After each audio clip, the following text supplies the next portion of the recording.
హెచ్చరిక, దైవజనుని హెచ్చరిక.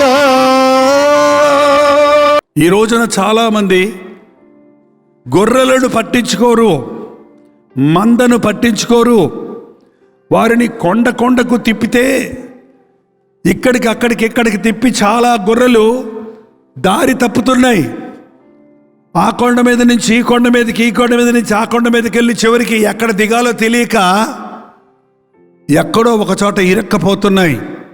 ఈ రోజున దేవుని నమ్ముకోవాలని ఆశించి ప్రభువుని వెంబడించాలని ఇష్టపడే వారిని గమనించి చూస్తే రకరకాల బోధలు, రకరకాల సంఘాలు, విధమైన కాపరులను చూసినప్పుడు మీకు తెలుసో తెలీదో కానీ మీరు విశ్వాసంలో స్థిరంగా ఉంటే, మీరు బలపడిపోయి ఉంటే మీరు దాన్ని గ్రహించగలుగుతారు. కానీ కొత్త విశ్వాసులు, క్రొత్తగా ప్రభువుని ఎరుగుతున్నవారు ఈ గందరగోళాలు చూసి చివరికి అవిశ్వాసులుగా తయారవుతున్నారు. చివరికి నామకార్థమైన భక్తిలోనికి దిగజారిపోతున్నారు. ప్రభు వీటిని చూస్తూ ఊరుకోడు.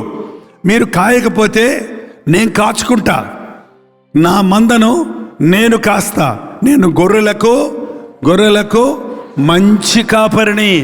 మంచి కాపరి తన గొర్రెల కొరకు ప్రాణం పెడతాను.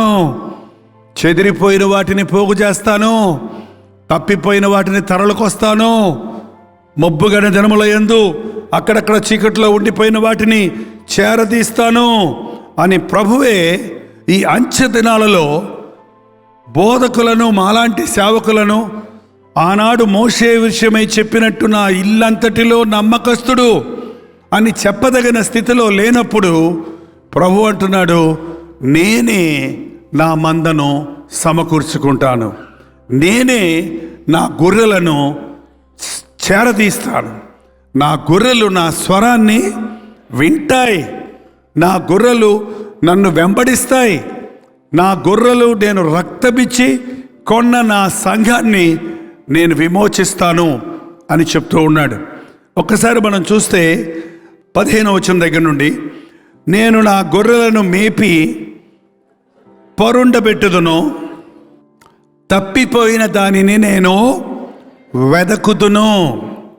తప్పిపోయిన వారు ఎందరో ఉన్నారు ఈ రోజున. తప్పిపోయిన కుమారుడు ఒకప్పుడు మంచిగా ఉన్నవాడే, తండ్రితో ఉన్నవాడే, తండ్రి ఆశీర్వాదాలు అనుభవించిన వాడే, కానీ తప్పిపోయాడు.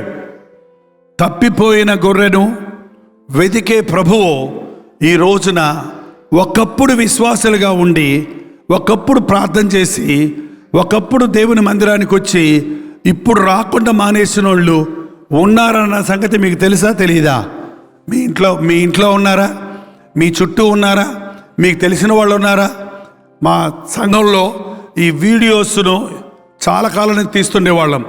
ఈ టీవీ ప్రోగ్రాం రాకముందు కూడా ఒక చిన్న వీడియో కెమెరాతోటి ప్రోగ్రాం షూట్ చేసి పెట్టుకునే వాళ్ళం. ఆ ఆరాధనల్లో నేను పాతవన్నీ ఒక్కొక్కసారి కూర్చొని వెతుకుతుంటే చాలా గొర్రెలు తప్పిపోయినాయి.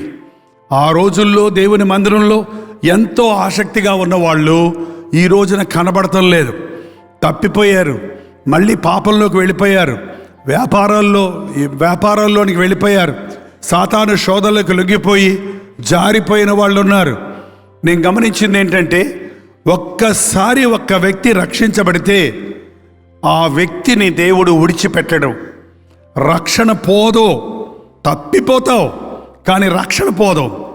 కాబట్టి ప్రభు అంటున్నాడు, ఏ ఒక్కడు నశించకూడదని. తప్పిపోయిన వారు తిరిగి రావాలని ఆశిస్తున్నాడు. తప్పిపోయిన వారిని తిరిగి దేవుని సన్నిధికి రప్పించాలన్న ఆశ ఈ రోజున మాలాంటి దేవుని సేవకులు కలగటం లేదు. వచ్చిన వాళ్ళని మురిచిపోవటమే కానీ రానోళ్ళ గురించి ఆలోచిస్తాడు మన ప్రభు. వచ్చిన వాళ్ళని చూసి సంతోషపడ్డు. 99 గొర్రెలున్నా ఒక గొర్రె తప్పిపోతే దాన్ని వెతకడానికి ఈ 99 గొర్రెలు వదిలిపెట్టి వెళ్ళిపోతాడట. అది ఆయన ప్రేమ, అది నిజమైన కాపరికి ఉండవలసిన లక్షణం. తప్పిపోయిన వారు మీకు జ్ఞాపకం ఉంటే, తప్పిపోయిన వారు మీ ఇంట్లో ఉంటే ఈరోజు ప్రత్యేకంగా వారి కోసం ప్రార్థన చేద్దాం. వారు రావాలి. లోబడనొల్లని వారి వైపు దినమంతా నా చేతులు చాచి ఉన్నాను. ఎవరి కోసం? మంచోళ్ళ కోసమా? లోబడకుండా ముండికేసి దేవుని దగ్గర నుంచి వెళ్ళిపోయి లోబడకుండా ఆయన మాట వినకుండా తప్పిపోయిన వారిని రండి రండి రండి అని దినమంతా ఆయన చేతులు చాచి ఉన్నాడు. ఏంటండి, దినమంతా మీరు ఇంటికి వెళ్ళి చూడండి, ఒక మనిషి ఎంతసేపు చేతులు చాచి ఉంచగలడు? మహా 5 నిమిషాలు చేతులు చాస్తే గోడలు నింపబడతాయి మనకి. కానీ మన ప్రభు విసుకక ప్రతి ఒక్కరిని తను చేరదీయడానికి ప్రేమతో ఆహ్వానిస్తున్నాడు. ప్రార్థన. పరిశుద్ధుడా, ప్రేమగల తండ్రి, ఒక్కసారి మమ్మల్ని చూడు నాయన. నీ కృపను మాకు దయచేయ్యా. దారి తప్పిన మమ్మల్ని నీ కౌగిల్లోనికి చేర్చుకో నాయన. గాయాలు పాలైన మమ్మల్ని నీ గాయపడిన హస్తముతో ముట్టి బాగు చేయ్యా. దేవా, నిన్ను మర్చిపోయి హృదయంలో గర్వించిన మమ్మల్ని నీ పాదాల దగ్గరకు చేర్చుకొని సరిచేయి నాయనా. ఈ రోజు నుంచి నీ కొరకు బ్రతుకుతామయ్యా. నీ స్వరం వింటూ, నీ ఉపదేశాలు వింటూ, కుడి ఎడములకు తొలగకుండా ఇదే మార్గము, దీనిలో నడువుడి అన్న నీ స్వరం వింటూ నీ రాజ్యం చేరే వరకు నీ సాక్షులుగా బ్రతుకుతామయ్యా.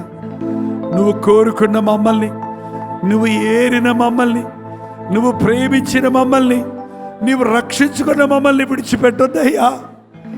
మమ్మల్ని మరొకసారి మందలో చేర్చుకో, నీ కౌగిల్లోనికి చేర్చుకో. త్వరలో రాబోతున్న నీ రాకడ కొరకు మేము సిద్ధపడి ఉండడానికి, మా ఇంటి వారిని, మా చుట్టూన్న వారిని సిద్ధపరచడానికి సహాయం చేయి తండ్రి. యేసు క్రీస్తు నామములో అడుగుచున్నాము తండ్రి. మన తండ్రి అయిన దేవుని యొక్క ప్రేమయు, కుమారుడైన క్రీస్తు యొక్క కృపయు, ఆదరణకర్త అయిన పరిశుద్ధాత్మ యొక్క సహవాసమును కుడి వచ్చిన మనందరికీ ఇప్పుడును సదాకాలమును తోడై ఉండును గాక. ఆమేన్, ఆమేన్, ఆమేన్.